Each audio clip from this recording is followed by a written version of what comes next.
مفتی صاحب، شریعت نے خواجہ سرا کے بارے میں کیا کہا ہے؟ شریعت نے خواجہ سرا کے بارے میں کہا ہے کہ یہ بھی انسان ہے، انسانوں والا معاملہ کرو ان کے ساتھ، اور ان کو بے حیائی پھیلانے کی اجازت نہیں ہے. ان کو بھی ملازمتیں دینی چاہیے تاکہ یہ جائز طریقے سے، حلال طریقے سے کما سکیں، اور اگر کسی کو ملازمت نہیں مل رہی ہے تو اس کی ذمہ داری پھر اس کے رشتہ داروں پر ہے. یہ جو جن کے ہاں خواجہ سرا پیدا ہوتا ہے، لاکھوں میں کوئی ایک ہوتے ہیں جن کا ہوتا ہے، تو وہ اٹھا کے فوراً جو اپنے بچے کو گھر سے باہر نکال دیتے ہیں، یہ غلط ہے، ناجائز ہے. تو اس کو اپنی اولاد ہی کی طرح ٹریٹ کرنا ہے، اور اگر وہ بے روزگار ہے تو اس کو کی کفالت اس کے باپ کے ذمے ہے، باپ نہ ہو تو بھائیوں کے ذمے ہے.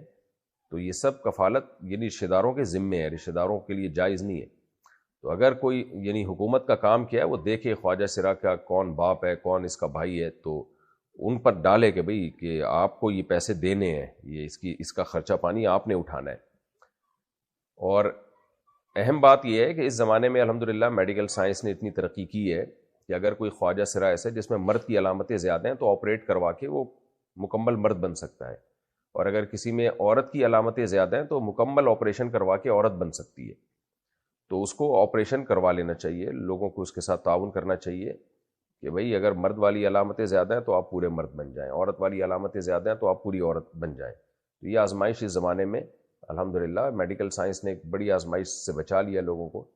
تو اور یہ ہوتے بہت کم ہیں، یہ فراڈی ہیں زیادہ تر جو ہم نظر آتے ہیں نا بازاروں میں چلتے ہوئے، ورنہ نیچرل جو ہیں یہ بہت کم ہوتے ہیں. انڈیا سے کسی نے پوچھا ہے، میں ایک کنر ہجڑا ہوں، کیا مجھے سر پہ دوپٹہ رکھنا اور پردہ کرنا ضروری ہے؟ اور جب میں نیک عمل کر کے جنت میں چلی جاؤں گی تو کیا جنت میں مجھے پوری لڑکی بنا دیا جائے گا، یا جس طرح میں بولوں گی ویسا ہی بنایا جائے گا؟ کیا پھر مجھے نکاح کرنے کے لیے شوہر بھی عطا کیا جائے گا؟ دیکھیں، ایک آزمائش ہے، اللہ نے آپ کو آزمائش میں رکھا ہے. اگر آپ اس آزمائش پہ صبر کریں گی تو حدیث میں آتا ہے کہ جو بھی کسی آزمائش پہ صبر کرے اللہ اس کو اس کے گناہوں کو معاف کرتے ہیں، اس کو اعلیٰ درجات عطا فرماتے ہیں. تو یہ بھی ایک اس طرح کے جنس پیدا ہو جانا کہ نہ مرد ہو نہ عورت ہو، یہ بھی اللہ کی طرف سے ایک بہت بڑی آزمائش ہے. ساری زندگی لوگ مذاق اڑاتے ہیں ایسے لوگوں کا. تو پہلی بات یہ کہ آپ کو تھوڑے عمل پہ انشاءاللہ زیادہ ثواب ملے گا، اور تھوڑے عمل کو اللہ تعالیٰ قبول کرے گا آپ کی، کیونکہ ایک آزمائش میں اللہ نے آپ کو پیدا کیا ہے. باقی دیکھیں، یہ جو جتنے بھی مخنث لوگ ہوتے ہیں، جو نہ مرد ہوتے ہیں نہ عورت ہوتے ہیں، ان میں ایسا نہیں ہوتا کہ بالکل ہی یعنی مرد اور عورت کے درمیان کی کوئی نسل ہو. زیادہ تر ایسا ہوتا ہے کہ یا تو مردانہ علامتیں زیادہ ہوتی ہیں یا عورت والی علامتیں زیادہ ہوتی ہیں. تو شریعت یہ کہتی ہے کہ جس میں مرد والی علامتیں زیادہ ہیں،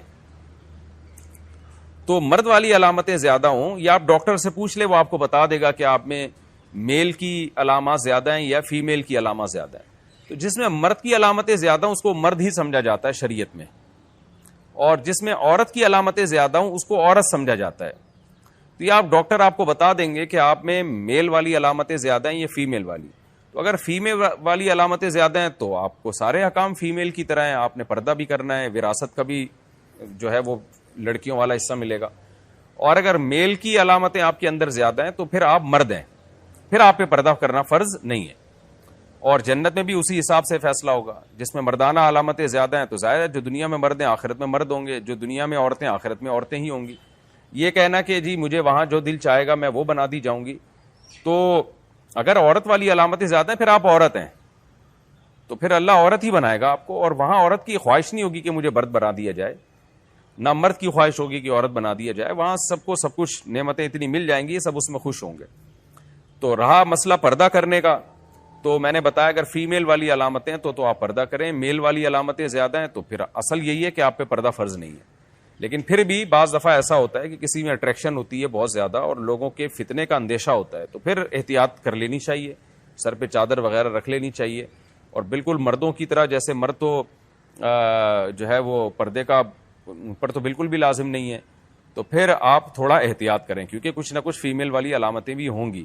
تو احتیاط بہرحال بہتر ہے. خاص طور پر آج کل شہوت پرستی کا دور ہے، ہومو سیکشولیٹی بہت تیزی سے پھیل رہی ہے. کچھ مرد ایسے ہوتے ہیں جو اٹریکشن ہی ان کو اس طرح کی جنس میں ہوتی ہے. تو اس لیے احتیاط اسی میں ہے کہ آپ پردہ کر لیں، اور اگر عورت والی علامتیں زیادہ ہیں پھر تو پردہ فرضی ہے.